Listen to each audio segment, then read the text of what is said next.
Mon mari a décidé que je n'étais plus digne de son nouveau cercle d'élite. Il m'a interdit d'assister à la fête de l'entreprise que j'avais aidé à bâtir, et sa famille a pris son parti. Cette fois, je n'ai rien dit, je suis simplement parti pour la côte. Au coucher du soleil, mon téléphone s'est illuminé, des dizaines de messages d'investisseurs. Quelque chose avait terriblement mal tourné. « Reste là », a ordonné Brian, en désignant le coin de notre chambre à 5h45. « J'ai besoin de répéter ma présentation aux investisseurs, et tu me distrais. » Il était déjà dans son costume de créateur, se préparant pour le gala de ce soir. J'avais proposé de l'aider à répéter, comme je l'avais fait pendant 3 ans depuis que Nexus n'était qu'une idée. En fait, c'est pour un public d'un calibre différent de celui auquel tu es habitué. Ce sont des capital risqueurs internationaux, pas tes anciens clients de Mackenzie. Il s'est retourné vers le miroir, ajustant sa cravate. Ma mère sera là ce soir pour me soutenir comme il se doit. Elle comprend ce monde. Je me tenais dans l'embrasure de la chambre que nous partagions depuis 7 ans, le regardant s'entraîner à se sourire à lui-même, et j'ai réalisé que j'étais devenu invisible dans mon propre mariage. La façon dont il m'a rejeté n'aurait pas dû être surprenante.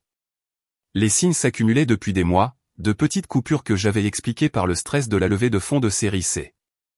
Mais en le regardant répéter des expressions faciales comme un acteur se préparant pour un rôle, j'ai compris que ce n'était pas du stress. C'était ce que Brian Morrison était devenu, ou peut-être ce qu'il avait toujours été sous les suites à capuche de start-up et les moments de vulnérabilité où il avait eu besoin de moi. Il y a 3 ans, Brian ne pouvait même pas se tenir devant un miroir sans se mettre à transpirer. Je me souviens l'avoir trouvé dans notre garage à 3h du matin, entouré de pages de cahiers froissés, essayant de mémoriser une présentation de 2 minutes pour notre premier investisseur potentiel. Ses mains tremblaient si fort qu'il ne pouvait pas tenir le papier. J'avais passé toute cette nuit à le coacher avec des exercices de respiration, à l'aider à restructurer ses points de discussion, à l'enregistrer sur mon téléphone pour qu'il puisse entendre comment il sonnait. Le matin, il a livré la présentation sans faille et a obtenu notre financement de démarrage de $500 000. Maintenant, il rejetait mes clients de Mackenzie comme s'ils n'étaient rien. Ces mêmes clients qui étaient devenus les premiers clients entreprises de Nexus quand Brian ne pouvait pas se permettre une équipe de vente. J'avais utilisé toutes les relations de mes 5 ans au cabinet, demandant des faveurs, organisant des réunions le week-end, transformant des conversations informelles autour d'un café en démonstration de produits. 3 contrats d'une valeur de $2 millions en revenus récurrents qui ont maintenu Nexus en vie pendant sa première année. Mais apparemment, cette contribution avait été effacée du récit officiel. « Tu es encore là ?» a demandé Brian sans se détourner du miroir. Il s'entraînait maintenant à son rire confiant. Celui qui ne ressemblait en rien à son vrai rire. Le vrai était légèrement nasal, se terminait par un petit grognement et ne sortait que lorsqu'il était vraiment ravi de quelque chose. Je ne l'avais pas entendu depuis 6 mois. Je suis retourné à la cuisine, mes pieds nus silencieux sur les sols en marbre que nous avions choisis ensemble lorsque nous avions signé le bail de ce Penthouse. À l'époque, Brian avait insisté sur le fait que nous avions besoin d'un endroit qui impressionnerait les investisseurs lorsque nous organisions des réunions. J'avais accepté, même si le loyer consommait près de la moitié de notre budget. Maintenant, je réalisais que j'avais meublé sa scène, pas notre maison. Mon téléphone a vibré avec un texto de Jessica Chin, mon ancienne collègue de Mackenzie, qui était maintenant chef des opérations de Nexus. Je l'avais recommandé pour le poste quand Brian avait besoin de quelqu'un de confiance pour les systèmes internes de l'entreprise. Le message ne contenait aucun mot, juste une capture d'écran qui m'a tordu l'estomac. C'était un document budgétaire interne pour le gala de ce soir. Le genre de tableur détaillé que je préparais pour Brian quand il apprenait encore à gérer les finances de l'entreprise. Là, sous une section intitulée « Considérations stratégiques », il y avait une ligne qui disait « Optimisation de la participation des conjoints limitée aux membres du conseil d'administration et au cadre de la direction répondant à des critères spécifiques ». En dessous, une note « S. Morrison ne correspond pas au positionnement actuel de l'entreprise ». Se référer à l'avis du conseil familial.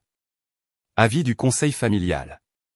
Cela signifiait Margaret et Thomas Morrison, les parents de Brian, qui avaient passé la première année de Nexus à appeler ça le « passe-temps coûteux » de Brian et à lui suggérer de retourner à la faculté de droit. Ils n'avaient changé d'avis que lorsque le financement de série B avait eu lieu, et que soudainement leur fils valait $20 millions sur le papier. Maintenant, ils le conseillaient sur quel conjoint répondait aux critères pour un événement d'entreprise. J'ai pensé à notre bureau dans le garage où Nexus était né. La table de voiture que nous utilisions comme bureau. Le tableau blanc couvert de mon écriture parce que celle de Brian était illisible quand il s'enthousiasmait pour une idée. Le matelas pneumatique que nous gonflions quand nous étions trop épuisés pour rentrer chez nous en toute sécurité après des sessions de codage de 18 heures. J'avais écrit la moitié du code initial de la plateforme pendant que Brian se concentrait sur l'architecture. Mes contributions étaient intégrées dans chaque ligne du produit qui l'avait rendu riche. La cafetière a bipé, me ramenant au présent. Par la fenêtre de la cuisine, Seattle se réveillait. La lumière du petit matin attrapant les tours de verre du centre-ville. Quelque part dans l'un de ces bâtiments, des investisseurs se préparaient pour le gala de ce soir, prêts à verser d'autres millions dans Nexus Technologies. Ils serraient la main de Brian, porteraient un toast à sa vision, et ne sauraient jamais que le premier algorithme de l'entreprise, celui qui avait attiré leur attention en premier lieu, était quelque chose que j'avais développé après que Brian se soit retrouvé dans une impasse et ait passé 3 jours convaincu que tout le projet était voué à l'échec. Mon téléphone a sonné. Stéphanie, je suis tellement désolée, a-t-elle dit immédiatement. Je viens de voir la liste finale des participants. Je n'arrive pas à croire qu'ils te font ça. C'est stratégique, me suis-je entendu dire, faisant écho au jargon d'entreprise de Brian. Apparemment, je ne projette pas la bonne image pour les capital risqueurs internationaux. C'est complètement absurde, et tu le sais. Tu as construit la moitié de cette entreprise. Tes relations ont apporté les revenus initiaux. Bon sang, tu as appris à Brian à lire un bilan à travers la porte de la chambre. J'entendais Brian répéter sa présentation, sa voix portant la confiance artificielle qu'il avait apprise grâce à un code-signe de cadre coûteux. Nexus Technologies représente l'avenir des solutions de plateforme intégrées, déclarait-il à son reflet. L'homme qui avait autrefois décrit notre entreprise comme essayant de rendre les logiciels d'entreprise ennuyeux légèrement moins ennuyeux avait disparu. L'influence de Margaret Morrison était évidente dans chaque geste répété, chaque pause calculée. Elle le préparait depuis des mois, transformant son fils, un programmeur nerveux, en quelqu'un qui pouvait naviguer dans les country clubs et les galas de charité. Quelqu'un dont la femme devait répondre à des critères spécifiques. Jessica, ai-je dit doucement, est-ce que tout le monde dans l'entreprise sait que je ne suis pas invité ce soir? La pause m'a tout dit. L'équipe de direction le sait. Brian l'a annoncé lors de la réunion de direction d'hier. Il a dit que c'était une décision stratégique prise en consultation avec le conseil d'administration et les conseillers familiaux. Conseillers familiaux, encore ce mot. J'avais été évaluée par un comité et jugée insuffisante. Les mots de Jessica flottaient dans l'air alors que je posais mon téléphone. L'équipe de direction savait. Tout le monde chez Nexus savait que j'avais été formellement exclu du gala de ce soir. L'humiliation n'était plus privée. C'était la politique de l'entreprise. À 14 heures, je ne supportais plus le silence du Penthouse. Je me suis habillé avec soin dans ma meilleure tenue professionnelle. Le tailleur anthracite que j'avais porté lors de la clôture de notre série B, et j'ai conduit jusqu'au siège de Nexus. Le bâtiment dans lequel nous avions emménagé l'année dernière brillait sous le soleil de l'après-midi, tout en verre et en ambition d'acier. Le gardien de sécurité, Marcus, qui me connaissait depuis que nous opérions depuis un espace de coworking, a semblé mal à l'aise quand je suis entré dans le hall. « Bonjour, Madame Morrison », a-t-il dit, sans tout à fait croiser mon regard. Il savait aussi. La montée en ascenseur jusqu'au 20e étage m'a semblé interminable. Quand les portes se sont ouvertes, j'ai vu Jennifer, la dernière assistante de Brian, taper frénétiquement à son bureau. Elle a levé les yeux et son visage est devenu pâle. Stéphanie, Monsieur Morrison est en réunion avec. Je sais, ai-je dit, passant devant elle en direction du bureau d'angle de Brian. À travers les murs de verre, je pouvais le voir faire des gestes devant une présentation. 3 hommes en costume chair hochaient la tête. La vue derrière lui mettait en valeur Elliott Bay dans toute sa gloire de l'après-midi, soigneusement choisi pour impressionner les visiteurs. Tout dans ce bureau était calculé pour un impact maximal, y compris, apparemment, mon absence. 20 minutes plus tard, les investisseurs sont sortis, jetant à peine un regard dans ma direction. Brian se tenait dans l'embrasure de sa porte, son expression illisible. Nous devons parler, ai-je dit. Il s'est écarté, me laissant entrer avant de fermer la porte. Le bureau sentait encore son eau de Cologne. Quelque chose de français que Margaret lui avait offert. Il s'est dirigé vers son bureau, plaçant la massive surface en chaîne entre nous comme une barrière. Tu es venu ici pour faire une scène, a-t-il demandé, ajustant la cravate Hermès que sa mère lui avait donnée à Noël dernier. La cravate que je l'avais vue déballer avec une telle fierté, comme si cette bande de soie représentait son acceptation dans un club exclusif. Je suis venu ici pour une explication, une vraie, pas du double langage d'entreprise. Brian a soupiré de la façon dont il le faisait quand il pensait que j'étais déraisonnable. Stéphanie, ces investisseurs ce soir, ils ne sont pas de Seattle. C'est l'élite de la Silicon Valley, des capital risqueurs internationaux qui attendent un certain niveau de sophistication. Tu es brillante en stratégie, je te l'accorde. Mais il s'agit d'adéquation culturelle. Adéquation culturelle, ai-je répété. J'ai un MBA de Northwestern. J'ai travaillé chez McKinsey pendant 5 ans. Dans quelle culture ne m'intègre-je pas? Ce n'est pas si simple. Il s'est dirigé vers la fenêtre, regardant l'eau. Ces gens sentent les choses. Ils lisent les signaux subtils. La façon dont quelqu'un tient un verre de vin, les références qu'ils font dans la conversation, s'ils passent l'été dans les Hantons ou à Martha S. Vineyard. Tu ne parles pas leur langue. Je parle 3 langues couramment, ai-je rétorqué, y compris les langages de programmation qui ont construit la plateforme dans laquelle ils investissent. Ce n'est pas ce que je veux dire, et tu le sais. Le souvenir du dîner du mois dernier chez ses parents m'a soudain semblé pertinent. Margaret avait invité son amie du country club, Victoria Ashworth, dont le mari dirigeait une société de capital investissement. J'étais entré dans le salon, oui, ils appelaient ça un salon, pour entendre Margaret dire « Et voici la femme de Brian, Stéphanie ». Elle aidait au marketing à l'époque où l'entreprise était encore petite. Aider, petite. Chaque mot choisi pour diminuer ma contribution continue. Victoria avait souri, ce sourire particulier réservé aux personnes jugées inférieures. Comme c'est charmant. Et que faites-vous maintenant? Avant que je puisse répondre, Margaret m'avait dirigé vers un groupe de femmes discutant du prochain déjeuner de charité de l'hôpital. Stéphanie adorait entendre parler du comité de collecte de fonds, avait-elle annoncé, comme si mon expérience en conseil stratégique s'était évaporée au moment où la valorisation de son fils avait dépassé les 9 chiffres. Pendant ce temps, Brian et son père s'étaient retirés dans le bureau de Thomas pour discuter des stratégies d'expansion avec le mari de Victoria. J'étais resté là, piégé dans une conversation sur les centres de table pendant que les hommes planifiaient l'avenir de l'entreprise que j'avais aidé à construire. Ta mère a très clairement fait savoir le mois dernier que je n'appartenais pas à votre monde, ai-je dit maintenant, regardant le reflet de Brian dans la fenêtre. Il s'est retourné, le visage figé dans cette expression qu'il portait lors des réunions du conseil d'administration. Ma famille comprend cet environnement. Ils en font partie depuis des générations. Ils ne veulent que le meilleur pour l'entreprise. Le meilleur pour l'entreprise, ai-je dit lentement. Ou le meilleur pour leur image? Parfois, c'est la même chose. Il est retourné à son bureau, redressant des papiers qui n'en avaient pas besoin. Écoute, ma famille est d'accord pour dire que parfois, la chose la plus solidaire qu'un conjoint puisse faire est de se mettre en retrait. Ce n'est pas personnel. Ta famille est d'accord, ai-je répété. Depuis quand Margaret et Thomas sont-ils le conseil d'administration de notre mariage? Ce sont des conseillers. Ils ont de l'expérience avec ce niveau de société. Ce niveau de société. Les mots avaient un goût amer. Le niveau où les épouses sont évaluées par un comité est jugé insuffisante. La mâchoire de Brian s'est crispée. Ils essaient d'aider. Maman dit que ta présence pourrait envoyer le mauvais signal à des investisseurs potentiels valant des centaines de millions. Ces gens attendent un certain type de présentation. Un certain type d'épouse, tu veux dire? Il n'a pas nié. Au lieu de cela, il a regardé sa montre, une nouvelle Patek Philippe qui était apparue à son poignet après la dernière levée de fonds.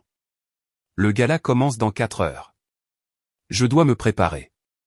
C'était tout.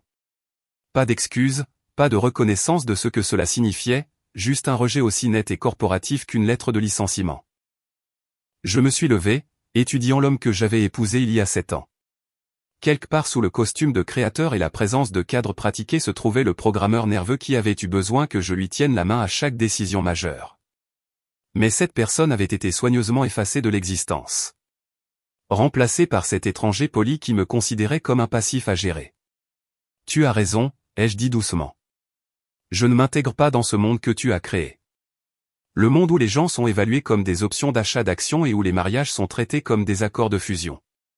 Je me suis dirigé vers la porte, puis je me suis retourné. Tes parents doivent être si fiers. Tu es finalement devenu exactement ce qu'ils ont toujours voulu. Quelqu'un qui mesure la valeur humaine en termes de valeur stratégique. Le trajet de retour aux Pentouzes a duré 12 minutes. Je les ai passés à faire une liste mentale. Au moment où je me suis garé, j'avais déjà sorti les locations de vacances sur mon téléphone. Cannon Beach, Oregon. Un cottage sur la côte disponible immédiatement. Les photos montraient des murs en bois brut, des meubles dépareillés et une vue imprenable sur le Pacifique. Tout ce que Brian considérait comme inférieur à notre statut. J'ai fait mes valises méthodiquement, choisissant des vêtements que Brian avait toujours critiqués. Les jeans confortables qu'il disait avoir l'air trop décontractés. Les suites d'université qu'il prétendait n'être pas appropriées pour quelqu'un dans notre position. Les baskets qu'il avait essayé de jeter parce qu'elles n'étaient pas de marque. Chaque article semblait être la récupération d'une partie de moi-même que j'avais progressivement abandonnée. Le Penthouse ressemblait à un musée alors que je le traversais une dernière fois. Chaque meuble soigneusement choisi, chaque œuvre d'art précisément placée, tout sélectionné pour projeter le succès et la sophistication. Rien de tout cela ne ressemblait à une maison. Jamais. J'ai laissé mon jeu de clés sur le comptoir en marbre à côté de l'invitation pour le gala de ce soir qui ne portait que le nom de Brian. Pas de notes, pas d'adieu dramatique, juste l'absence, nette et simple. Qu'il explique ça à ses conseillers stratégiques. La Pacific Coast Highway s'étendait devant moi alors que le crépuscule tombait, mes phares coupant à travers le brouillard côtier qui s'avançait comme une chose vivante. À 4 heures de Seattle, j'ai finalement tourné sur la route de gravier qui menait au cottage. Le GPS de ma voiture luttant pour maintenir le signal.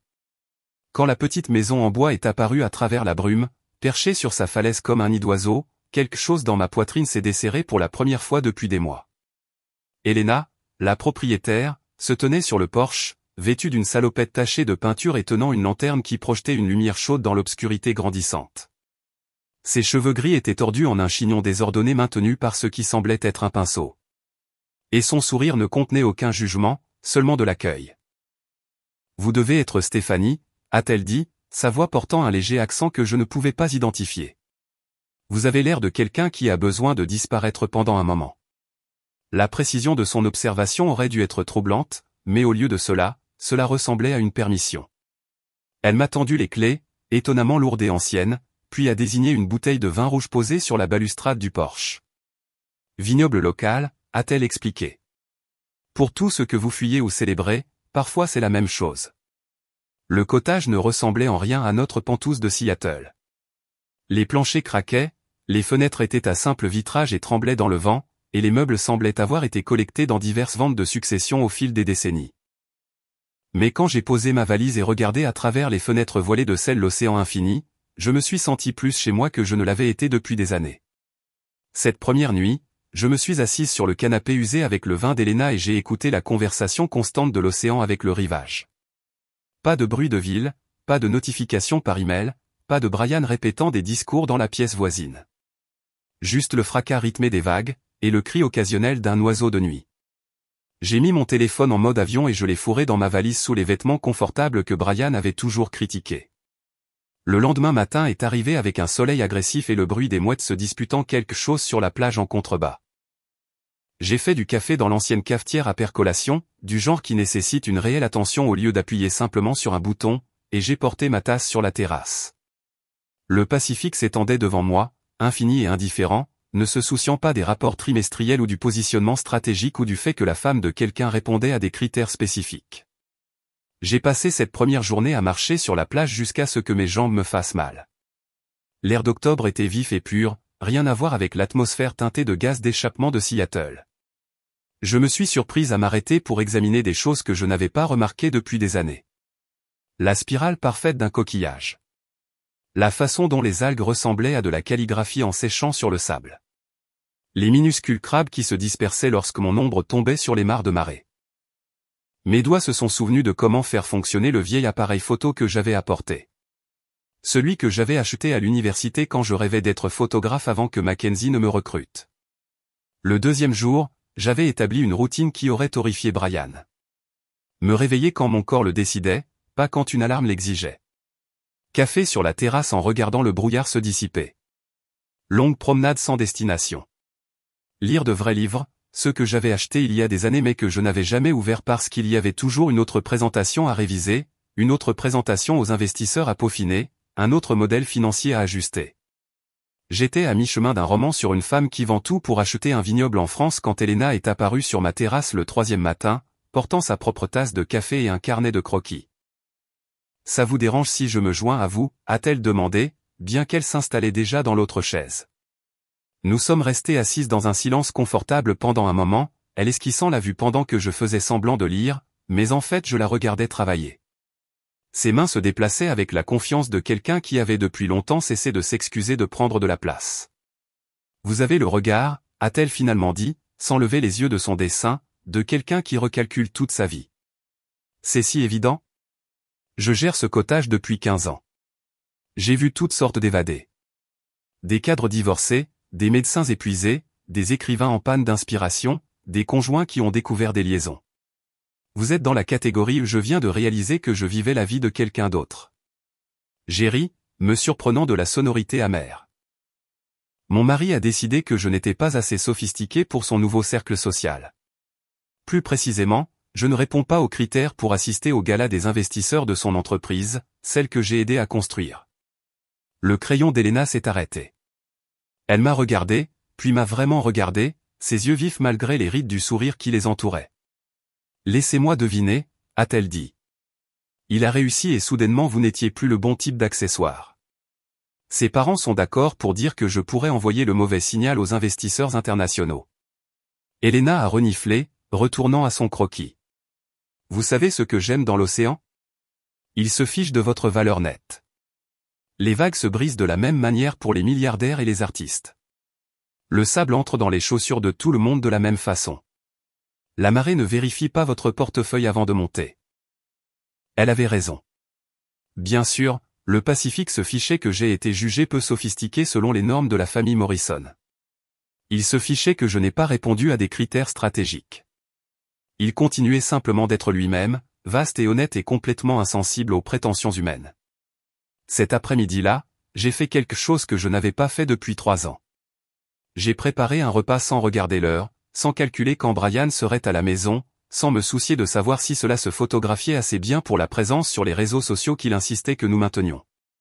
J'ai fait des pâtes au beurre et à l'ail, rien de plus élaboré, et je les ai mangées sur la terrasse pendant que le soleil se couchait, transformant le ciel en une aquarelle qu'Elena aurait pu peindre. Plus tard, j'ai trouvé un journal dans la bibliothèque du cottage, ses pages légèrement jaunies, mais vides. J'ai commencé à écrire, ma main se crispant parce que je m'étais habitué à taper. Au début, j'ai écrit sur Brian, sur la douleur et l'humiliation, mais progressivement d'autres choses ont émergé. L'entreprise de photographie que j'avais rêvé de créer avant que l'offre de Mackenzie ne me rende pratique. Le roman que j'avais esquissé, mais jamais écrit parce qu'il y avait toujours quelque chose de plus important à faire pour Nexus.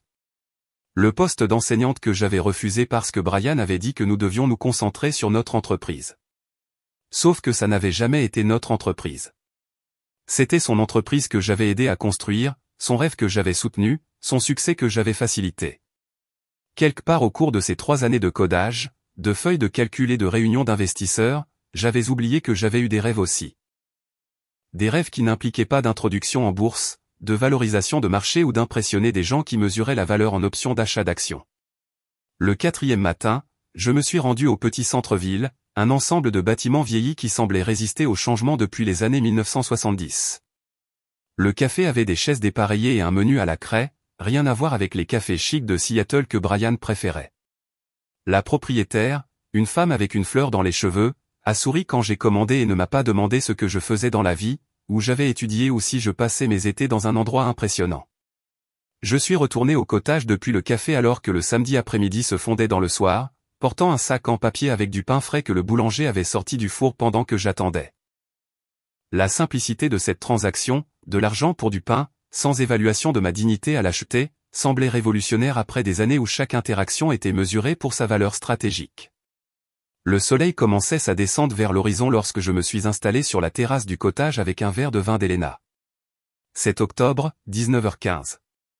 À 400 miles de là, les portes de la grande salle de bal de l'hôtel Fairmont Olympique s'ouvriraient pour le gala des investisseurs de Nexus Technologies.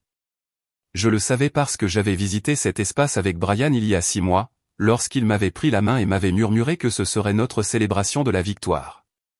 Le souvenir semblait appartenir à des personnes complètement différentes. Je pouvais l'imaginer parfaitement. La salle de bal serait transformée avec l'éclairage précis que nous avions choisi ensemble. Les arrangements floraux du fournisseur que j'avais recherché, les cocktails signatures que j'avais suggérés en fonction des préférences des investisseurs allemands que j'avais découvertes grâce à une enquête minutieuse de leurs événements précédents. Chaque détail portant mon empreinte invisible alors que ma présence réelle avait été jugée inappropriée. Le vin avait un goût vif contre l'air salin. J'ai regardé le soleil peindre l'océan d'or et j'ai essayé de ne pas penser à Brian ajustant sa cravate une dernière fois. Margaret se tenant à ses côtés dans la robe de créateur qu'elle avait achetée spécifiquement pour impressionner la foule internationale. Thomas faisant le tour de la salle avec son charme de banquier d'affaires exercé. Tous prétendant que je n'avais jamais existé ou, pire, que mon absence était naturelle, planifiée, mutuellement convenue. Mon téléphone était posé face contre table sur la table en bois, toujours en mode avion où il avait vécu pendant des jours. Mais la curiosité, cette terrible faille humaine, a commencé sa démangeaison familière. Et si quelque chose avait mal tourné avec le traiteur? Et si la présentation de Brian avait des difficultés techniques?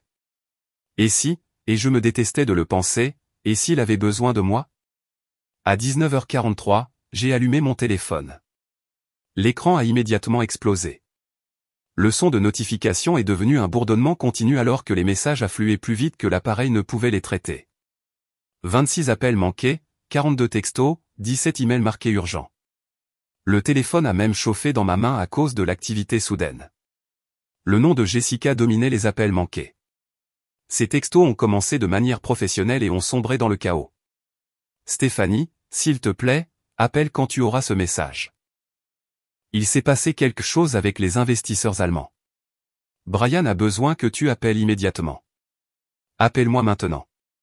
Tout implose. Où es-tu? C'est de la folie. Les investisseurs s'en vont. Brian est en pleine crise de nerfs. Puis quelque chose qui m'a fait redresser. Un texto de Margaret Morrison.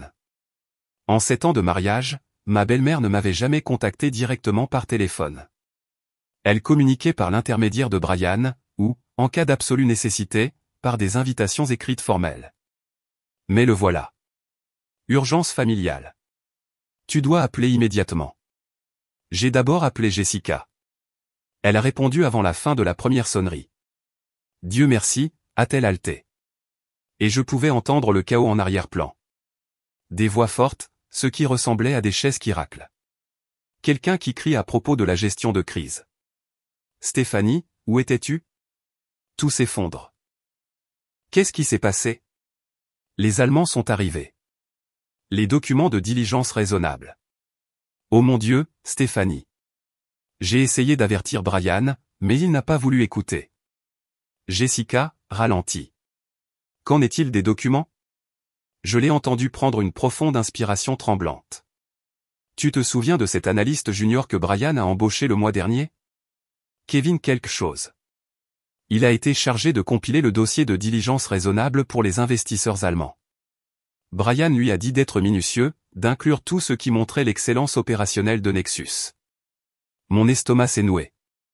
Et il a tout inclus, Stéphanie. Tout. Toutes les communications internes sur le gala de ce soir, les documents budgétaires, les chaînes de mai, y compris le document sur les considérations stratégiques qui te listait comme exclu pour ne pas répondre aux critères, y compris l'email de Brian au conseil d'administration où il a écrit. Elle a fait une pause et j'ai pu entendre des papiers bruire. Où il a écrit, la présence de ma femme pourrait envoyer le mauvais signal sur notre sophistication d'entreprise. Après consultation avec mes conseillers familiaux, nous avons déterminé que sa présence ne serait pas conforme à notre positionnement pour l'investissement international. Le verre de vin m'a glissé des mains, se brisant sur la terrasse. Le liquide rouge s'est répandu sur le bois vieilli comme du sang. Les Allemands l'ont vu. Ingrid Hoffmann elle-même, tu sais, l'associée directrice de Rhin Technique Venture, celle qui contrôle 2 milliards d'actifs. Elle examinait les documents pendant le cocktail. Brian était au milieu de sa présentation sur les valeurs et la culture d'entreprise de Nexus quand elle s'est levée. Elle s'est levée pendant sa présentation, devant tout le monde, 200 personnes, tous les principaux investisseurs, tout le conseil d'administration.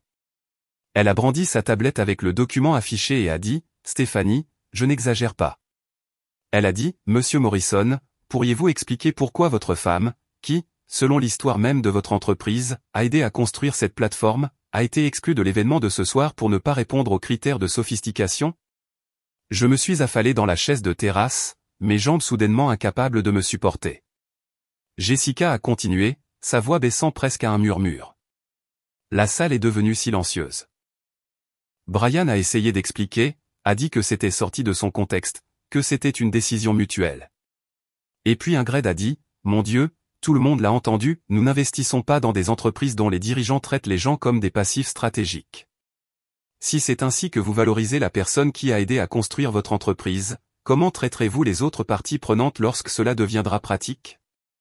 Elle a dit ça devant tout le monde, dans le micro. Ces mots ont résonné dans la salle de bal. Puis elle a fermé son portefeuille, s'est levée et est sortie. Toute son équipe l'a suivie. 6 autres entreprises internationales sont parties avec eux. Les Américains sont toujours là, mais ils sont tous au téléphone avec leur conseil d'administration. La presse était invitée ce soir. Stéphanie, des blogueurs tech, des journalistes financiers. Quelqu'un a déjà posté à ce sujet sur Twitter. C'est en tendance. J'ai regardé mon téléphone, remarquant enfin les badges de notification sur diverses applications, des messages de numéros que je ne reconnaissais pas, des demandes de connexion LinkedIn, même un texto de ma colocataire d'université me demandant si j'avais vu les nouvelles. Brian doit être. Il est anéanti, a simplement dit Jessica. Il a essayé de continuer la présentation après le départ des Allemands, mais sa voix tremblait. Margaret a essayé de faire du contrôle de dégâts, allant de table en table, mais les gens consultaient déjà les documents sur leur téléphone. Quelqu'un a divulgué tout le dossier à TechCrunch. Le titre est « Le cofondateur de Nexus exclut sa femme du gala pour manque de sophistication d'entreprise ». Son téléphone n'arrête pas de sonner. À travers le téléphone, j'ai entendu une porte claquer et la voix de Brian, aiguë et tendue, crier quelque chose sur les stratégies de confinement. Puis la voix de Margaret, stridente et exigeante, insistant pour que quelqu'un arrange ça immédiatement. « Je devrais y aller », a dit Jessica. « C'est le chaos ici. » Mais Stéphanie, cette femme allemande, Ingrid, avant de partir, elle est passée devant Brian et a dit assez fort pour que les autres entendent, « Un succès qui nécessite de diminuer ceux qui vous ont aidé à l'atteindre n'est pas un succès. C'est juste de l'ego avec un business plan. C'est ma nouvelle héroïne. » Jessica a raccroché, me laissant seul sur la terrasse avec le verre de vin brisé à mes pieds et le bruit des vagues qui semblait soudain trop fort. L'écran de mon téléphone continuait de s'illuminer de notifications. Chacune une petite explosion dans l'obscurité.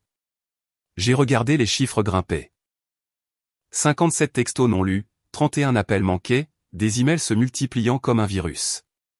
Les applications d'actualité financière que j'avais oublié de supprimer ont commencé à envoyer des alertes.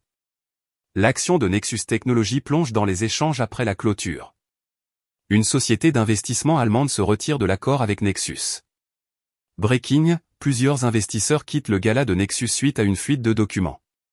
Chaque titre semblait surréaliste, comme lire sur des étrangers au lieu de l'entreprise que j'avais aidé à coder dans notre garage.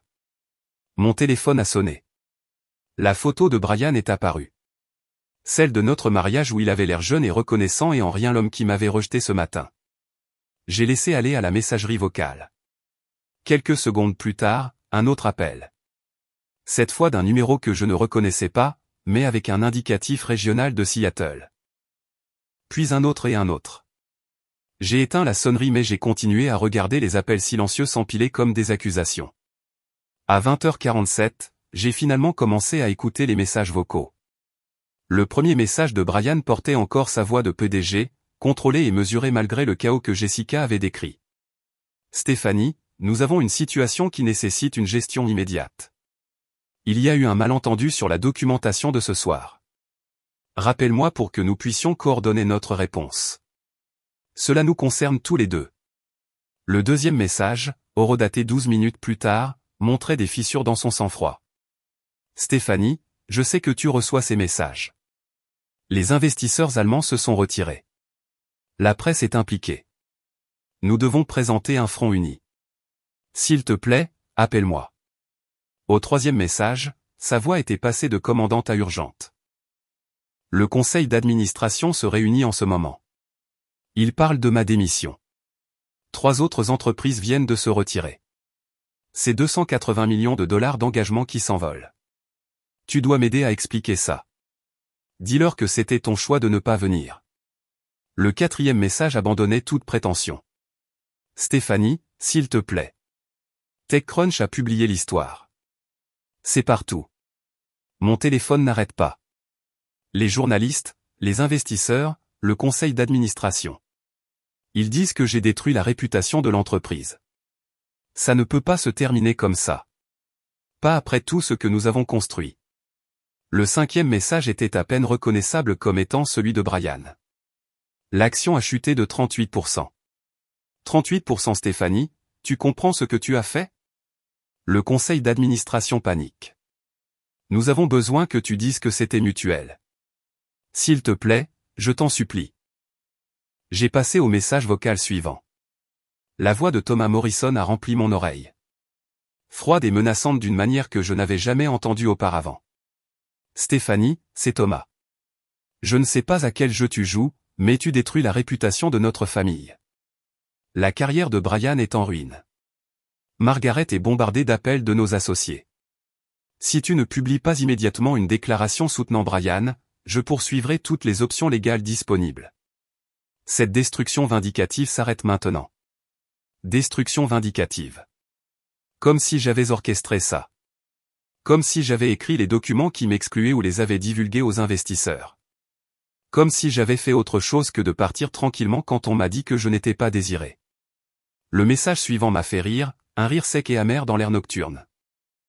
La voix de Margaret essayant d'être chaleureuse, mais n'atteignant que la condescendance. Stéphanie, ma chère, nous pouvons sûrement gérer ça comme des adultes. Oui, il y a eu quelques malentendus malheureux sur l'événement de ce soir, mais ce n'est pas une raison pour laisser la carrière de Brian brûler.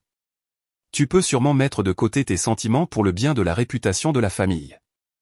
Nous t'avons toujours accueilli.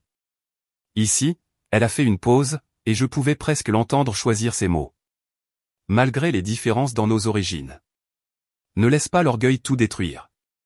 Rappelle-moi pour que nous puissions élaborer une réponse appropriée. Malgré les différences dans nos origines.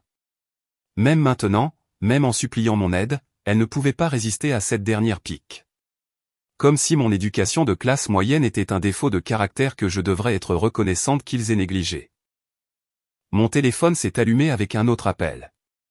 Ce numéro, je l'ai reconnu, David Winters, président du conseil d'administration de Nexus, l'homme qui m'avait dit un jour lors d'un dîner d'entreprise que j'étais l'arme secrète de Brian. J'ai écouté son message avec une incrédulité croissante. Stéphanie, David Winters ici. Je vous appelle avec une proposition qui pourrait bénéficier à tout le monde. Le conseil est prêt à vous offrir un contrat de consultant de 200 000 $ pour 6 mois de travail de conseil.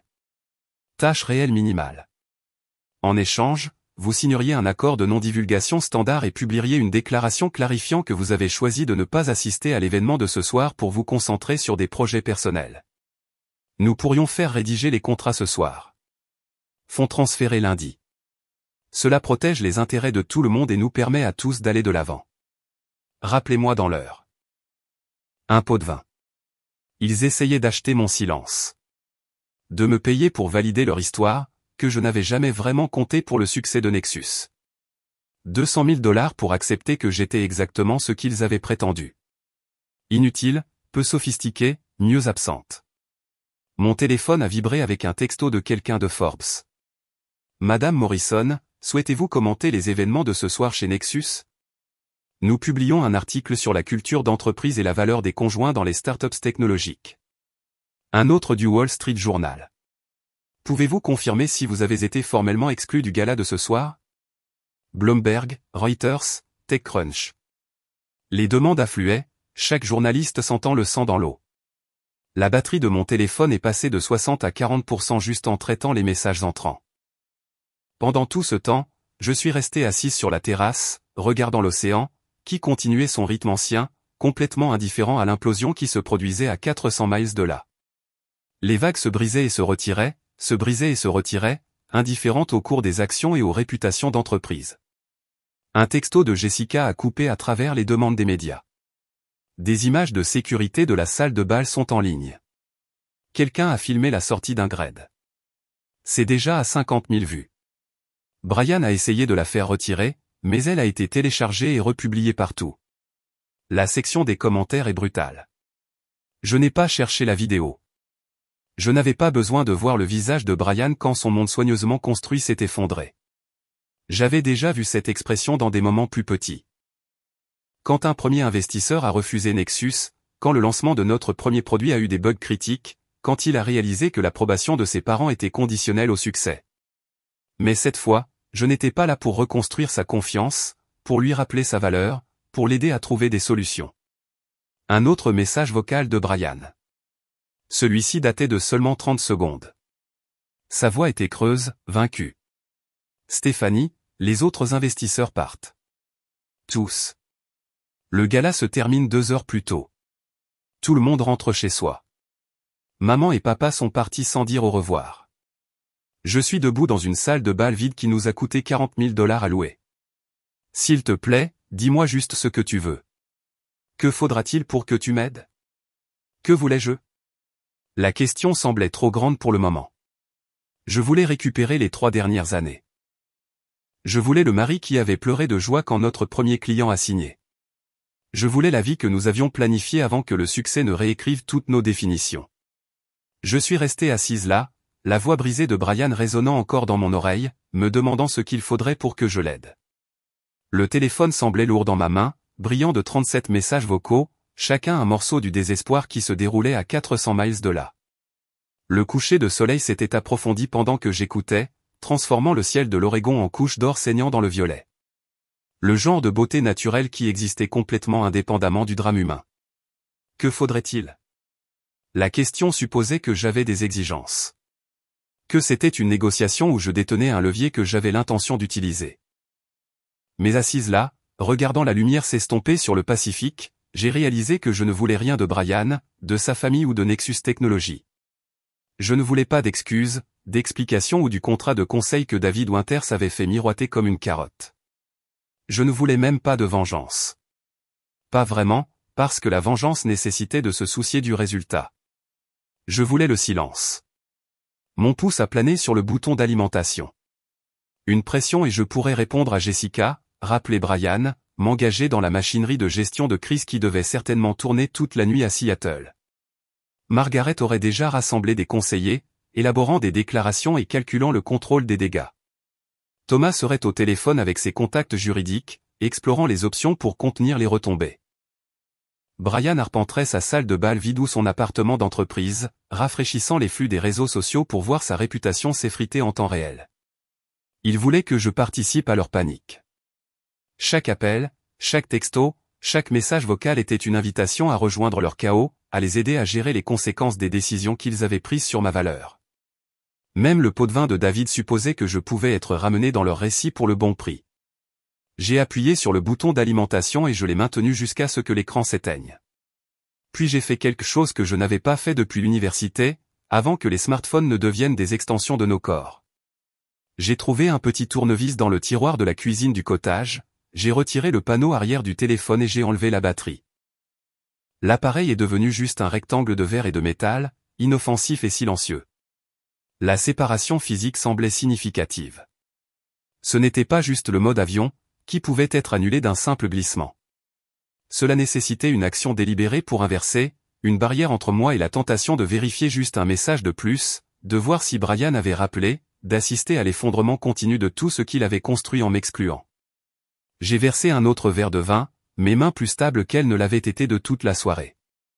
Le verre brisé de tout à l'heure jonchait encore la terrasse, captant la dernière lumière comme des grenades dispersées. Je le nettoierai demain. Ce soir, je voulais juste m'asseoir avec le soulagement étrange et troublant de regarder quelque chose se terminer sans essayer de le réparer. L'océan était devenu sombre, visible maintenant seulement comme un son dans l'écume blanche des vagues déferlantes. Quelque part là-bas, au-delà de l'horizon, d'autres vies se déroulaient. Des gens dînaient, se disputaient et célébraient, complètement inconscients qu'un gala d'une entreprise technologique avait implosé, ou qu'une femme assise sur la terrasse d'un cottage venait de choisir le silence plutôt que l'engagement. J'ai entendu des pas sur le chemin de gravier vers minuit. Elena est apparue, portant un thermos et vêtue d'un épais cardigan par-dessus ses vêtements tachés de peinture. Elle a jeté un coup d'œil à mon visage, au téléphone démembré sur la table, à la bouteille de vin significativement plus vide qu'elle ne l'était au coucher du soleil, et s'est installée dans l'autre chaise sans demander la permission. Mauvaise nouvelle ou bonne nouvelle, a-t-elle demandé, versant quelque chose de chaud et de parfumé de son thermos dans la tasse qu'elle avait apportée pour moi. Du thé, ai-je réalisé, quelque chose d'herbacé qui sentait le réconfort. Je ne sais pas encore, ai-je dit honnêtement. Puis, parce que l'obscurité et sa présence rendaient l'honnêteté plus facile, j'ai ajouté, l'entreprise de mon mari vient de s'effondrer lors d'un gala auquel je n'étais pas invité. Les investisseurs sont partis. Sa carrière est probablement terminée et je suis assise ici à ressentir quelque chose qui n'est pas tout à fait du bonheur, mais qui n'est pas non plus de la tristesse. Le soulagement, a simplement dit Elena. Vous ressentez du soulagement. Je l'ai regardée, cette femme que je connaissais depuis moins d'une semaine, et j'ai senti les larmes monter. Pas les pleurs que j'avais eus à Seattle en découvrant le document d'exclusion, qui avait été chaud et colérique. C'étaient des larmes différentes, plus froides, presque purificatrices. Je devrais me sentir mal, ai-je dit. Je devrais vouloir l'aider, ou au moins avoir de la peine pour lui. Mais je n'arrête pas de penser au calme qu'il y a ici, au fait que l'océan se fiche de tout ça. Elena est restée silencieuse un moment, sirotant son propre thé. Puis elle a dit, j'ai quitté un cabinet d'avocat il y a 15 ans. Un cabinet de premier ordre à Manhattan où j'avais passé une décennie à travailler 100 heures par semaine. Je venais de leur faire gagner leur plus gros procès. Une société pharmaceutique, 9 chiffres en jeu. L'associé directeur m'a appelé dans son bureau le lendemain du verdict. Elle a fait une pause et je pouvais voir le souvenir se jouer sur son visage à la lumière du porche. Je pensais que c'était pour devenir associé. On m'avait promis la voie. Au lieu de ça, il m'a dit que je n'avais pas l'étoffe d'une associée. Il a dit que j'étais brillante au tribunal, mais que je manquais du vernis et de la présentation que leurs clients attendaient. Trop intense, trop concentré sur le travail au lieu de la performance. Il a suggéré que je serais peut-être plus heureuse dans un plus petit cabinet où les attentes étaient différentes. Après que vous ayez gagné les millions, ai-je dit. Après que j'ai gagné les millions, a-t-elle confirmé. Alors je suis parti ce jour-là, j'ai fait mes valises cette semaine-là et j'ai traversé le pays jusqu'à ce que je trouve cet endroit. J'ai acheté le cottage avec mes économies, j'ai commencé à peindre et je ne suis jamais retourné.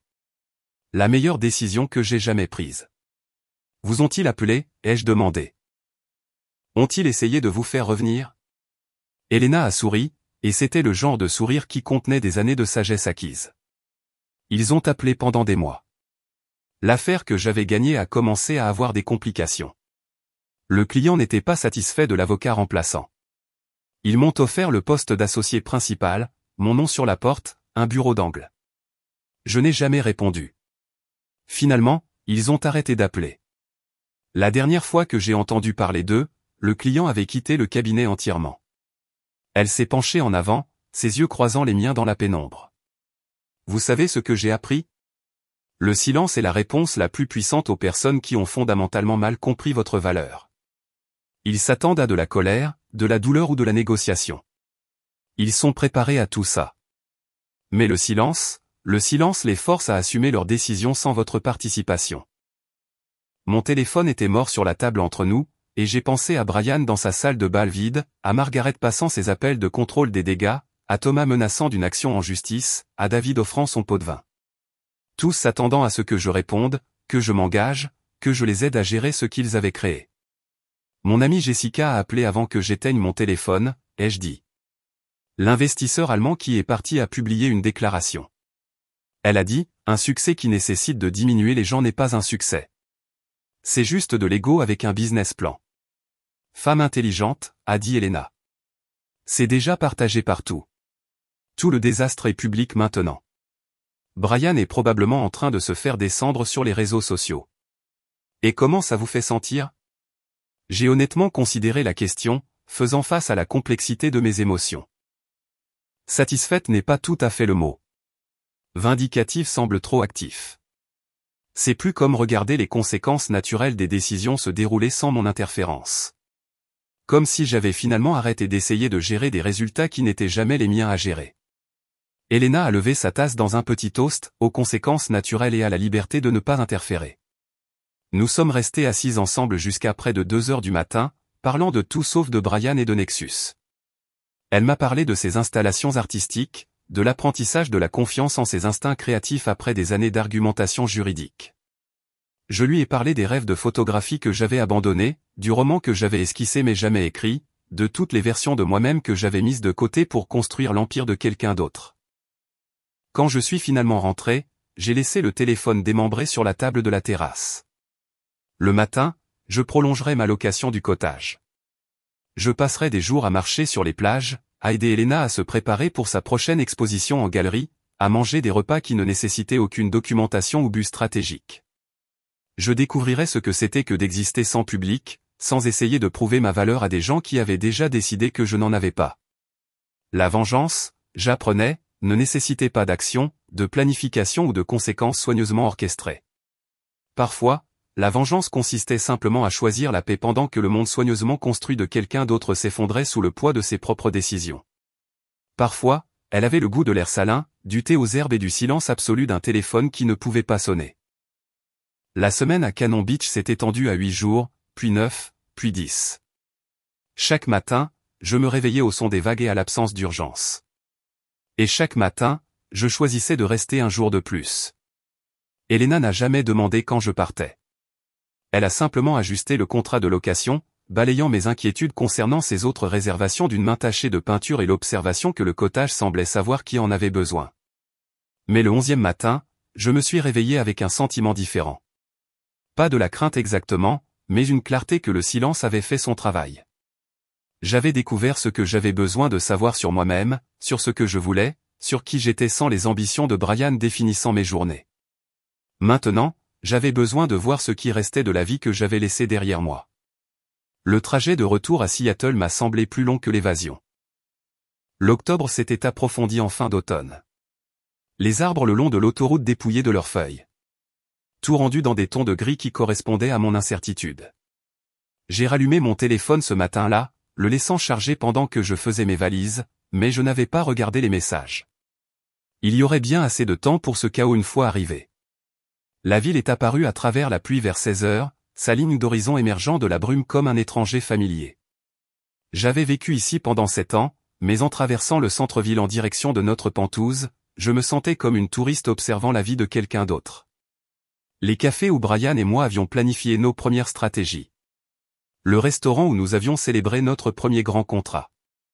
Le parc où nous nous promenions les dimanches matins avant que le succès n'ait rempli chaque week-end d'événements de réseautage. Le parking de notre immeuble a raconté la première histoire. Je me suis garé à ma place désignée et j'ai remarqué que la Tesla de Brian avait disparu. À sa place, il n'y avait rien, juste du béton vide marqué des faibles traces de pneus de son départ. Je suis resté assise dans ma voiture un long moment, moteur éteint, écoutant le tic-tac du métal qui refroidissait et essayant de me préparer à ce qui m'attendait à l'étage. Le Penthouse semblait abandonné dès que j'ai ouvert la porte. Pas vide, tous les meubles restaient.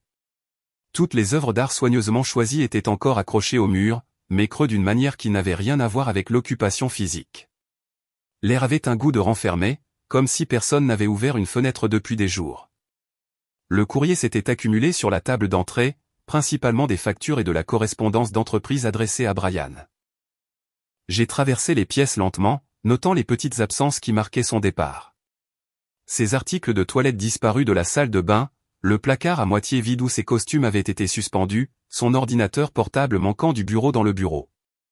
Il n'avait pris que ce dont il avait besoin et avait laissé tout le reste comme des preuves d'une vie qui s'était arrêtée en milieu de phrase. Sur le comptoir de la cuisine, j'ai trouvé une seule enveloppe avec mon nom écrit d'une écriture que je ne reconnaissais pas. À l'intérieur se trouvaient des papiers de divorce, le langage formel et froid. Différence irréconciliable apparaissait plusieurs fois. Chaque instance une traduction bureaucratique de 3 ans d'effacement progressif. Il n'y avait pas de notes, pas d'explication au-delà de la terminologie juridique. Brian avait communiqué sa décision finale par l'intermédiaire de son avocat, maintenant sa distance professionnelle même dans la dissolution de notre mariage. J'aurais dû ressentir quelque chose, de la colère, du chagrin ou même du soulagement. Au lieu de cela, je n'ai ressenti qu'une curiosité distante, comme si je lisais le divorce de quelqu'un d'autre. Les papiers ne demandaient rien de déraisonnable. La division des biens serait négociée. Le bail du Pentouse était aux deux noms. Tout pouvait être réglé par des avocats. Aucune communication directe requise. J'ai laissé les papiers sur le comptoir et j'ai regardé les lumières de la ville commencer à briller dans l'obscurité du début de soirée. Quelque part là-bas, Brian vivait dans un appartement d'entreprise, portant probablement encore ses costumes de créateur et pratiquant sa présence de cadre pour ce qui restait de sa carrière. La pensée ne contenait aucune satisfaction, aucune justification. C'était simplement ainsi. Le lendemain matin, j'ai rencontré Catherine Wright, l'avocate que l'ami d'Elena avait recommandée. Son bureau occupait une modeste suite dans un immeuble loin des tours scintillantes où résidaient les cabinets d'élite de Seattle. Les meubles étaient confortables plutôt qu'impressionnants. L'art sur les murs, des originaux d'artistes locaux plutôt que des pièces d'investissement. Elle m'a accueilli avec une poignée de main ferme et des yeux qui suggéraient qu'elle avait entendu toutes les histoires et n'en avait jugé aucune. J'ai examiné la demande de divorce, a dit Catherine une fois que nous nous sommes installés avec du café. Langage simple, pas de demandes inhabituelles, mais je pensais que vous devriez savoir ce qui s'est passé avec Nexus Technologies depuis l'incident du gala. Elle a sorti un dossier épais d'articles imprimés et de documents financiers. La première page montrait un graphique de la valorisation boursière de Nexus, la ligne chutant comme une falaise après le 7 octobre. Baisse de 40% de la valorisation, a poursuivi Catherine, son doigt traçant la descente. 3 membres du conseil d'administration ont démissionné, y compris votre ancien beau-père, Thomas Morrison. L'entreprise a perdu non seulement l'investissement allemand, mais aussi 2 autres entreprises internationales qui étaient en phase finale de négociation. Retrait total de capital d'environ 400 millions de dollars. J'ai regardé les chiffres, essayant de les relier à l'entreprise que j'avais aidé à coder dans notre garage. 400 millions de dollars. Le chiffre semblait abstrait, trop grand pour être attaché aux petites décisions qui avaient mené ici. La position de Brian, ai-je demandé. Toujours PDG techniquement, mais le conseil d'administration lui a retiré plusieurs autorités clés.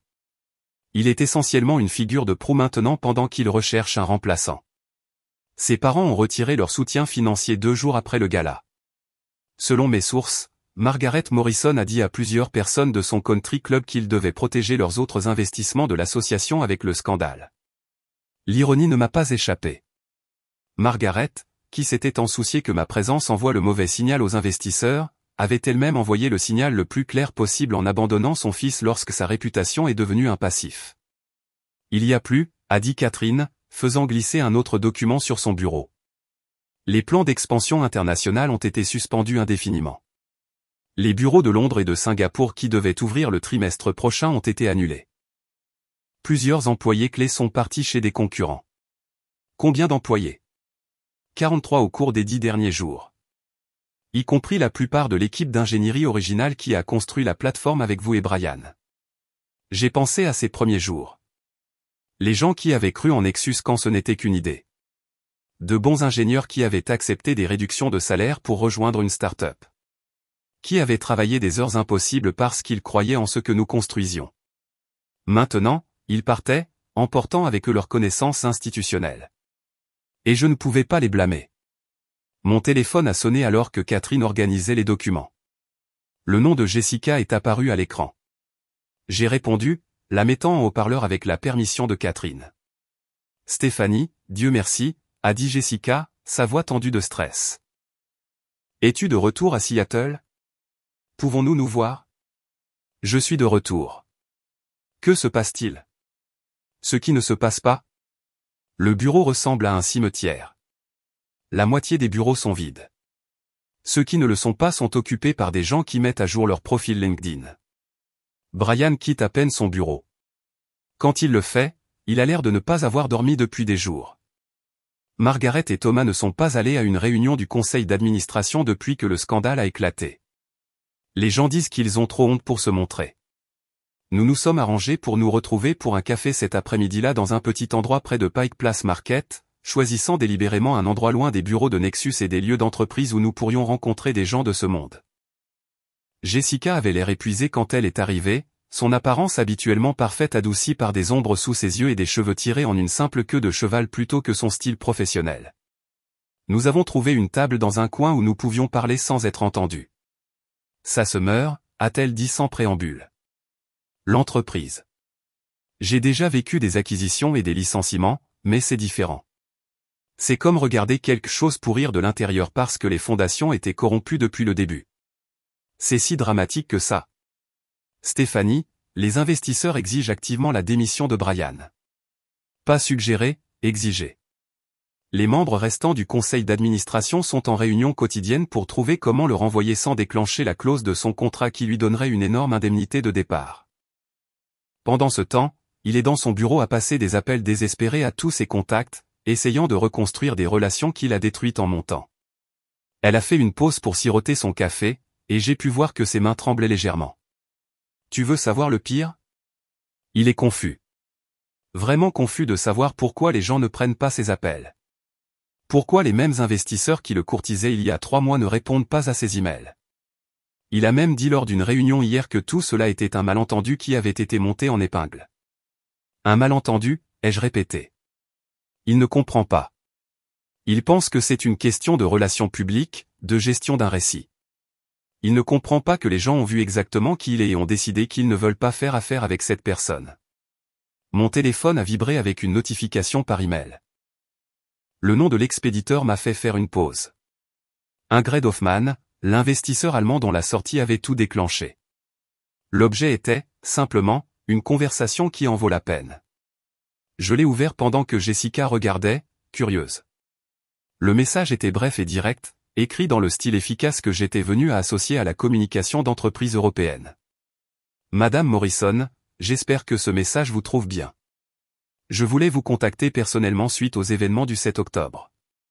J'ai suivi votre carrière et vos contributions à Nexus Technologies, et je crois que vous avez été systématiquement effacé d'un récit que vous avez aidé à créer. J'aimerais discuter du financement d'un cabinet de conseil sous votre direction. Quiconque a aidé à construire une entreprise à partir de rien tout en étant diminué à chaque tournant mérite la chance de construire quelque chose où sa valeur est reconnue. Je serai à Seattle la semaine prochaine si vous êtes disponible pour une rencontre. Je l'ai lu 2 fois, puis je l'ai montré à Jessica, qui l'a lu une fois et a commencé à rire. Le son légèrement hystérique de quelqu'un qui attendait de bonnes nouvelles dans un désert de catastrophes. Oh mon Dieu, a dit Jessica. Ingrid Hoffmann veut te financer. Sais-tu ce que cela signifie? Elle contrôle 2 milliards d'actifs. Elle ne fait pas d'offres à la légère. L'email était là sur l'écran de mon téléphone, brillant de possibilités. Quelque part de l'autre côté de la ville, Brian passait des appels désespérés qui restaient sans réponse. Ses parents évitaient les réunions du conseil d'administration. Son empire s'effondrait sous le poids de décisions prises en consultation avec des conseillers familiaux qui avaient valorisé la sophistication plutôt que la substance. Et ici, dans un modeste café loin des tours de l'ambition, quelqu'un m'offrait la chance de construire quelque chose de nouveau, quelque chose où ma valeur n'aurait pas besoin d'être défendue parce qu'elle serait fondamentale à la fondation. J'ai regardé Jessica, puis de nouveau l'email, et j'ai senti quelque chose changer en moi. Pas de la vengeance, pas de la justification, juste la reconnaissance tranquille que parfois, la réponse la plus élégante à l'effacement est de devenir impossible à ignorer. J'ai tapé ma réponse à Ingrid Hoffmann là, dans le café, mes pouces se déplaçant sur l'écran du téléphone pendant que Jessica regardait avec une excitation à peine contenue. Le message était simple, professionnel, acceptant son offre de rencontre la semaine suivante. Quand j'ai appuyé sur envoyer, Jessica a tendu la main sur la table et m'a serré la main, ses yeux brillant de quelque chose qui ressemblait à de la justification, mais qui ressemblait plus à de l'espoir. La réunion avec Ingrid a eu lieu dans une salle de conférence d'hôtel surplombant Elliott Bay, un territoire neutre qui n'appartenait ni à mon passé ni à mon avenir incertain. Elle est arrivée exactement à l'heure, sa présence imposante sans être agressive, vêtue d'un tailleur qui parlait de qualité plutôt que d'étalage. Nous nous sommes serrés la main et j'ai remarqué que sa poignée était ferme, du genre qui communique l'égalité plutôt que la domination. Merci de me rencontrer, a-t-elle dit, son accent léger mais présent. J'ai fait mes recherches sur vos contributions à Nexus Technologies. L'architecture initiale de la plateforme, la stratégie d'acquisition de clients entreprises, le financement de transition qui a maintenu l'entreprise en vie. Au 6e mois, tout est documenté dans les premiers dépôts avant que quelqu'un ne décide de modifier le récit. Elle a fait glisser un dossier sur la table. À l'intérieur se trouvaient des copies de documents que j'avais presque oubliés. Des présentations aux premiers investisseurs avec mon nom listé comme cofondatrice, des chaînes de mails montrant mes contributions techniques, même une photographie d'un journal d'affaires local montrant Brian et moi ensemble dans notre bureau de garage, à l'époque où ma présence était encore considérée comme un atout. C'est qui vous étiez avant d'être effacé, a poursuivi Ingrid. Je veux financer le cabinet de conseil qui vous permettra de redevenir cette personne.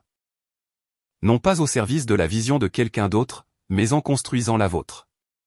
6 mois plus tard, je me tenais dans mon nouveau bureau au 7e étage d'un immeuble de Frémont, loin des tours du centre-ville où l'ambition d'entreprise mesurait le succès en pieds carrés et en hauteur d'étage. L'espace était modeste. 3 pièces avec de grandes fenêtres donnant sur Puget Sound. L'eau visible entre les bâtiments comme une promesse d'évasion toujours à portée de main. Mon nom était sur la porte en lettres simples. Morrison Strategic Consulting. J'avais gardé le nom de famille de Brian, non par sentimentalité, mais parce qu'il était toujours légalement le mien, et le changer me semblait lui accorder plus d'attention qu'il ne le méritait. De plus, il y avait une certaine poésie à construire quelque chose de réussi sous le même nom qu'il avait essayé d'exclure de ses réalisations. Le cabinet avait été lancé discrètement en avril.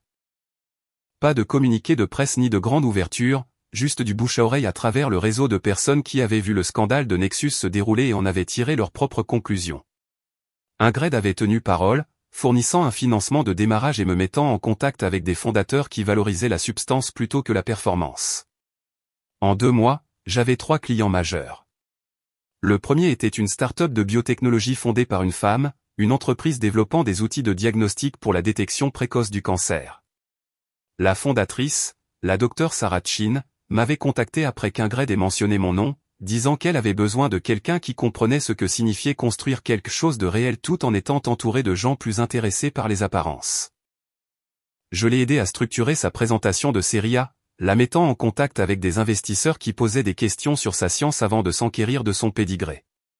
Le deuxième client est venu par l'intermédiaire de Jessica, qui avait finalement quitté Nexus en mars lorsqu'il est devenu clair que l'entreprise était irrécupérable. Elle a rejoint une start-up de fintech de taille moyenne et m'a recommandé à leur PDG, qui avait besoin d'aide pour naviguer dans l'expansion sans perdre la culture qui les avait rendus si performants au départ. J'ai passé 6 semaines intégrées à leur équipe, leur apprenant à évoluer sans sacrifier les valeurs qui avaient attiré leurs premiers employés. Le troisième était une organisation à but non lucratif axée sur l'éducation technologique dans les communautés mal desservies. Un travail modestement rémunéré mais qui comptait d'une manière que Nexus n'avait jamais fait. Le directeur exécutif m'a dit lors de notre première réunion qu'il m'avait spécifiquement recherché parce qu'il voulait quelqu'un qui comprenait que l'impact n'était pas toujours mesuré en valorisation et en stratégie de sortie. Mon bureau était meublé simplement, rien à voir avec les espaces soigneusement sélectionnés que Brian favorisait. Un bureau solide que j'avais trouvé dans une vente de succession, des chaises confortables pour les clients, des étagères contenant des textes sur la stratégie et le leadership à côté de romans et de recueils de poésie. Sur un mur étaient accrochées plusieurs peintures d'Elena, des abstraits vibrants qui me rappelaient Cannon Beach et la semaine qui avait tout changé. Mais la pièce la plus importante se trouvait sur mon bureau dans un cadre simple, une photographie que j'avais prise cette nuit-là en octobre, le coucher de soleil sur le Pacifique, peint en couches d'or et de violet. Je l'avais capturée quelques minutes avant d'allumer mon téléphone et de découvrir que le monde de Brian avait implosé. L'image ne contenait aucune personne, aucun logo d'entreprise, aucun marqueur de succès ou d'échec, juste l'océan et le ciel en conversation l'un avec l'autre, indifférents au drame humain. Je regardais cette photo chaque matin en arrivant et chaque soir avant de partir. Un rappel que la forme la plus élégante d'aller de l'avant n'était pas dramatique ou calculée. C'était simplement construire quelque chose de vrai pendant que d'autres découvraient les conséquences de leur propre choix.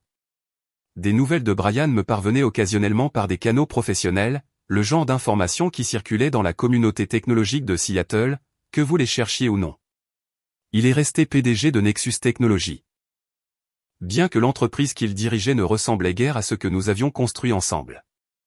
La valorisation s'était stabilisée à environ 40% de son pic. Les plans d'expansion internationale restaient suspendus. Et la culture de bureau autrefois dynamique s'était sclérosée en quelque chose de prudent et de diminué. En mai, Jessica m'avait transféré une annonce du Seattle Times avec un seul mot de commentaire, « Waouh ». Brian était fiancé à Vanessa Hartley, fille d'une éminente famille de Seattle dont la richesse précédait les booms technologiques et dont les relations sociales s'étendaient à toutes les institutions d'élite de la ville. Margaret avait été citée dans l'annonce, décrivant Vanessa comme venant d'une « bonne famille qui comprend vraiment notre monde ». Le sous-entendu était si évident qu'il se qualifiait à peine de sous-entendu. J'avais étudié la photo de fiançailles, cherchant des traces de l'homme que j'avais épousé. Brian se tenait dans son costume de créateur, Vanessa à ses côtés dans quelque chose de bon goût et de chair. Tous deux souriant des sourires prudents de personnes qui comprenaient qu'elles jouaient pour un public. Il avait obtenu tout ce qu'il voulait apparemment. Le bon type d'épouse, le titre de PDG, l'approbation de sa mère. Mais l'image contenait un vide que même la photographie professionnelle ne pouvait dissimuler. Selon les sources de Jessica, il allait toujours au bureau tous les jours, portait toujours ses cravates Hermès et pratiquait sa présence de cadre. Mais il dirigeait une entreprise qui avait perdu son élan et son âme. Les ingénieurs qui restaient le faisaient parce qu'ils avaient besoin du salaire, pas parce qu'ils croyaient en quoi que ce soit que Nexus construisait. La culture innovante que nous avions cultivée à ses débuts avait été remplacée par une aversion prudente pour le risque. Chaque décision était filtrée par des couches de comités conçus pour éviter un autre scandale. La position sociale de la famille Morrison avait changé d'une manière qui semblait causer à Margaret une détresse particulière. Jessica avait entendu par son réseau que Margaret et Thomas s'étaient discrètement retirés de plusieurs comités de country club, leur nom n'apparaissant plus sur les conseils d'administration qu'ils avaient autrefois fièrement servis. Leur célèbre fête de Noël, qui avait autrefois attiré 200 invités des cercles d'élite de Seattle, s'était réduite à un modeste dîner pour les amis proches et la famille. Thomas avait été entendu dans un restaurant en juin, sa voix portant plus loin qu'il ne l'avait prévu après plusieurs verres. Nous n'aurions jamais dû encourager les ambitions de Brian au-delà de ses capacités, a-t-il dit à son compagnon de dîner, une déclaration qui en révélait plus sur les valeurs de la famille Morrison que n'importe quelle présentation publique polie ne l'avait jamais fait. Quand le succès était assuré, il s'était attribué le mérite de la vision de Brian. Quand il a failli, ils l'ont blâmé d'avoir visé trop haut. L'ironie ne m'a pas échappé. La famille qui m'avait jugé insuffisamment sophistiquée était elle-même devenue prudente quant aux apparitions publiques, leur monnaie sociale dévaluée par l'association avec un scandale qu'ils avaient aidé à créer. Margaret, qui s'était tant souciée des signaux envoyés aux investisseurs, avait envoyé le signal le plus clair de tous en abandonnant son fils lorsque sa réputation est devenue un passif, pour ne revenir que lorsqu'il a obtenu des fiançailles qui ont restauré une certaine mesure d'acceptabilité sociale. Je me suis détourné de mon ordinateur et j'ai regardé Puget Sound, observant un ferry traverser l'eau dans la lumière de fin d'après-midi. Mon téléphone était posé sur le bureau à côté de la photographie de Cannon Beach, silencieux à l'exception des appels professionnels légitimes et des messages du petit cercle de personnes qui comptaient. Pas de messages vocaux désespérés, pas de panique, pas de gestion de crise, juste le rythme régulier de la construction de quelque chose de durable. Elena m'a rendu visite le mois dernier, prenant le train depuis l'Oregon pour voir ce que j'avais créé. Elle a traversé le bureau lentement, examinant tout avec un œil d'artiste pour les détails, puis s'est tenue à la fenêtre, regardant l'eau. « Tu l'as fait ?» a-t-elle dit simplement. « Tu as construit quelque chose qui est vraiment à toi. » La photographie sur mon bureau a attrapé la lumière alors que le soleil se déplaçait, ce coucher de soleil d'octobre brillant comme des braises. J'avais appris quelque chose d'important pendant cette semaine sur la côte, quelque chose qui avait mis des mois à être pleinement compris. La vengeance la plus élégante n'était pas planifiée ou exécutée avec une stratégie minutieuse. Il ne s'agissait pas de faire souffrir quelqu'un ou d'orchestrer sa chute, ni même de regarder ses conséquences se dérouler. C'était plus simple que ça. C'était construire une vie si fermement ancrée dans ses propres valeurs que les jugements des autres devenaient sans importance. C'était trouver la paix dans la distance entre qui ils avaient décidé que vous étiez et qui vous êtes réellement devenu. C'était découvrir que l'indifférence de l'océan aux hiérarchies humaines était une sorte de sagesse qui valait la peine d'être intériorisée. Brian avait son titre, sa fiancée appropriée et l'approbation conditionnelle de sa mère. Il portait ses costumes de créateur dans un bureau qui se vidait de plus en plus chaque trimestre, dirigeant une version diminuée de ce que nous avions construit ensemble, ayant gagné l'apparence du succès tout en perdant tout ce qui le rendait significatif. Et moi, j'étais assise dans mon modeste bureau, aidant les fondateurs à se souvenir que les personnes qui construisent l'échelle méritent aussi de la gravir. Travaillant avec des clients qui valorisaient la substance plutôt que la sophistication, construisant quelque chose qui semblait vrai d'une manière que Nexus n'avait jamais fait. L'océan se fichait des cercles d'élite, du positionnement stratégique ou du fait que le conjoint de quelqu'un répondait à des critères spécifiques. Il gardait simplement son rythme ancien, se brisant et se retirant, indifférent à l'ambition humaine. J'avais appris à porter cette indifférence en moi, non pas comme une froideur, mais comme une liberté.